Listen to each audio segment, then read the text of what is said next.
मित्रों, मैं बहाने पे एक दूसरी टॉपिक पे मैं बात कर रहा हूं। कुछ लोग, अरे यार मैं जो काम करने चाह रहा हूं, मैं पहले भी असफल हो चुका हूं, मैं बार बार फेल हो चुका हूं, मैं देखो रिस्क नहीं लेना चाहता, मैं करना नहीं चाहता। ऐसे ऐसे भी लोग हैं।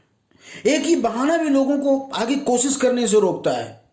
एक दो बार या कई बार असफल होने से मान लेते हैं कि ये मुझसे होगा ही नहीं, मैं कभी कर नहीं सकता, लेकिन वे भूल जाते हैं कि आप जो असफल हुए थे, क्या वो आप अपनी गलती से हुए थे, या शायद उसमें किसी और की गलती थी, या शायद आपने कोई गलती करी इसलिए असफल हुए। लेकिन वो डर इस तरह माइंड में बैठ जाता है कि वो प्रयास करना ही छोड़ देते हैं। दोस्तों, अगर आप पहले कभी भी असफल हुए हैं या बार बार असफल हुए, तो कहीं ना कहीं आपकी ही कमी है, कहीं ना कहीं आपकी तैयारियों में कमी है, कहीं ना कहीं आपकी लगन, आपकी मेहनत, एकाग्रता, आपके दृढ़ संकल्प की ही कमी है। इसलिए सकारात्मक होकर अपनी कमियों को पता लगाएं और उन वजहों को पता लगाएं, उन चीजों को पता लगाएं जिनके कारण आप बार बार असफल हो रहे हैं। फिर उन कमियों को, उन वजह को दूर कर दो। एक बार फिर सकारात्मक होकर पूरी मेहनत, पूरी लगन, पूरी दृढ़ निश्चय के साथ दोबारा कोशिश करें, और तब तक करें जब तक कि सफलता आपकी ना हो जाए। मित्रों, बहुत सारे एग्जाम्पल से मैं बहुत सारे एग्जाम्पल आपको दे सकता हूं। आप देख सकते हैं, अब्राहम लिंकन 15 बार चुनाव हारे थे। 15 बार चुनाव हारने के बाद भी उन्होंने हिम्मत नहीं हारी। लोग हंसे, लोगों ने गालियां दी, क्या क्या नहीं बोला उन्होंने। बोला इंसान पागल हो गया है, इस सपने दिन में तारे देख रहा है राष्ट्रपति बनने का। आपके सामने एग्जाम्पल है, 15 बार चुनाव हारने के बाद भी अमेरिका की वो राष्ट्रपति बने।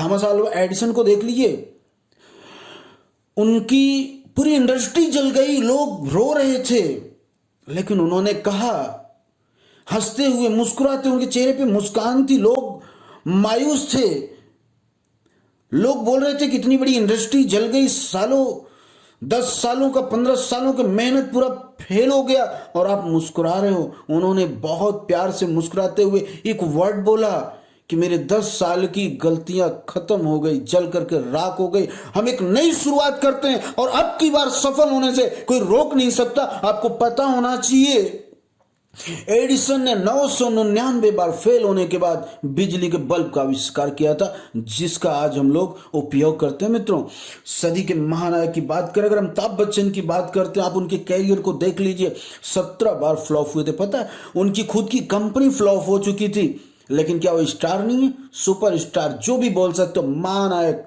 बन के निकले। तो मैं कहता हूं ना, कहना चाह रहा हूं ना कि बहुत बहाने, जो भी बहाना बनाना चाहो ना, तो बहाना बनाने वालों की कमी नहीं है। मित्रों, मैं एक चीज कहना चाहूंगा, बहाना बनाना छोड़ दो। अपने डिक्शनरी में से ये वर्ड निकाल दो, ये सोच को खत्म कर दो। जिस दिन आपने बहाना शब्द को खत्म कर दिया ना, देखिए आपकी जिंदगी में परिवर्तन कैसे आती है। बहुत सारी बातें हैं मित्रों, बहुत सारे वर्ड्स हैं जो लोग यूज करते हैं। अरे भाई, मेरी किस्मत खराब है, नसीब खराब है। अरे क्या किस्मत, क्या नसीब? देखा आपने किस्मत क्या होती है? कौन लेके पैदा हुआ था किस्मत और नसीब? कौन पैदा हुआ था? कोई बताया मुझे कि नहीं ये नसीब लेके पैदा हुआ, ये किस्मत लेके पैदा हुआ है? अगर किसी को पता चल जाए कि नहीं, इसकी नसीब में करोड़ों लिखा है, इसकी नसीब में अरबों लिखा है, तो इंसान मेहनत क्यों करेगा, क्यों आगे बढ़ेगा? मित्रों, ये बहानाबाजी है। नसीब शब्द को डिलीट कर दीजिए, क्योंकि इसी में आपकी भलाई है और इसी में आप आगे बढ़ेंगे। मित्रों, ये बड़ा ही पॉपुलर बहाना है और अक्सर ये शब्द लोग यूज करते हैं।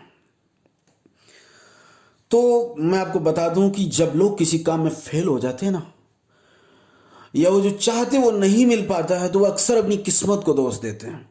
मैं फेल हो गया, मेरी किस्मत खराब है, ये लड़की ने मुझे छोड़ दिया, मेरी किस्मत खराब हो गई, मैं इंटरव्यू में सेलेक्ट नहीं हुआ, मैं तो पूरी तैयारी से गया था, बिजनेस में लॉस हो गया, मेरी किस्मत खराब है। तो कितना जबरदस्त मित्रों बहाना होता। अगर आप ढूंढने जाएंगे ना, 80% लोगों के पास शायद ये वर्ड्स मुंह से निकलते ही हैं। तो दोस्तों, क्या लगता है आपको कि किसी क्षेत्र में फेल होने में आपकी किस्मत का क्या हाथ है? बताइए। मैं ऐसा नहीं सोचता, ये सिर्फ और इसी पे कोरा बकवास और बहाना है। अरे यारो जरा सोचो कि अगर इसमें आपकी किस्मत का दोष होता तो आप यहां तक पहुंचते क्या, आप जहां वहां तक पहुंचते क्या, आपकी किस्मत अच्छी होती क्या, आप किसी अच्छे स्कूल कॉलेज में पढ़ पाते क्या, कोई आपकी जिंदगी में कोई अच्छा लड़की लड़का आता है क्या? हाँ? नहीं, आप बिजनेस करने के बारे में सोच ही नहीं पाते। बहुत ऐसे लोग हैं जो फुटपाथ पर झुग्गी झोपड़ी जंगलों में बिना कुछ किए बिना कुछ देखे अपनी जिंदगी गुजार देते हैं। आप उनसे बेहतर हैं मित्रों। तो दोस्तों, किस्मत का बहाना बनाना बंद कीजिए। ये पूरी तैयारी, पूरी मेहनत, पूरी दृढ़ संकल्प के साथ सपनों को हकीकत में बदलने के लिए जुट जाइए। अपनी किस्मत को दोष देकर अपनी किस्मत को खुद गिराओ मत, अपनी किस्मत को खुद बनाओ, अपनी किस्मत को खुद लिखो। देखो आपकी जिंदगी में कितना बड़ा परिवर्तन आप देखिए। अगर मैं परेशानियों की बात करूं तो वैसे से लोगों के पास दिक्कतें समस्याएं अगर शायद वो बोलते तो मैं कह सकता था, लेकिन आप अगर उनसे बेटर हैं तो आपके मुंह से ये वर्ड्स खत्म हो जाने चाहिए, बहाना शब्द खत्म हो जाना चाहिए। जिम्मेदारी लीजिए। दुनिया के अगर महान वैज्ञानिक न्यूटन की बात करूं, जन्म से 3 महीना पहले उनके पिता की मृत्यु हो गई और जब वो 3 वर्ष के थे उनकी मां ने दूसरी शादी कर ली। न्यूटन को उनकी नानी के पास छोड़ दिया गया, ननिहाल में छोड़ दिया गया। 15 अवस्था में जब न्यूटन का एज थी 15 साल की, तो सौतेले पिता की भी मृत्यु हो गई। 19 वर्ष की अवस्था में न्यूटन को एक लड़की से प्यार हो गया और उन्होंने शादी कर ली, लेकिन बहुत ही जल्दी एक ऐसी समस्या हुई कि वो लड़की उन्हें छोड़ करके चली गई। फिर पता है, उन्होंने जिंदगी में एक लक्ष्य बनाया, समस्या से मुझे आगे निकलना है, ये सफलता झक मार करके मेरे पीछे आएगी। आप समझ सकते हैं कितनी, जन्म से लेकर के उनकी यंग लाइफ तक कितनी समस्याएं। क्या इतनी समस्याएं हैं आपकी लाइफ में? हैं आपकी लाइफ में? अभी बैठ करके आप कभी सोचो, आप उनसे ज्यादा खुश नसीब है मित्रों। अपनी किस्मत को उन्होंने दोष नहीं दिया, विषमताओं से उन्होंने अपने आप को मजबूत बनाया, अपने आप को, अपने लक्ष्य को, अपनी सोच को मजबूत बनाया।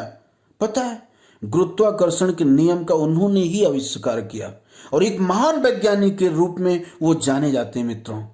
तो बहाना बनाना छोड़िए मित्रों। अपनी जिंदगी में आज अपने आप से कसम खाइए कि मैं बहाना नहीं बनाऊंगा, मैं कुछ करूंगा। थैंक यू मित्रों। वीडियो पसंद आए तो लाइक, शेयर और कमेंट ज़रूर करिए। और अगर आप इस वीडियो को पहली बार देख रहे हैं और आपने हमारे चैनल को सब्सक्राइब नहीं किया है, ज़रूर करिए। मिलते हैं हमारे अगले वीडियो में एक और यूज़फुल टॉपिक के साथ। See you in the next video. Bye bye. Thanks for watching.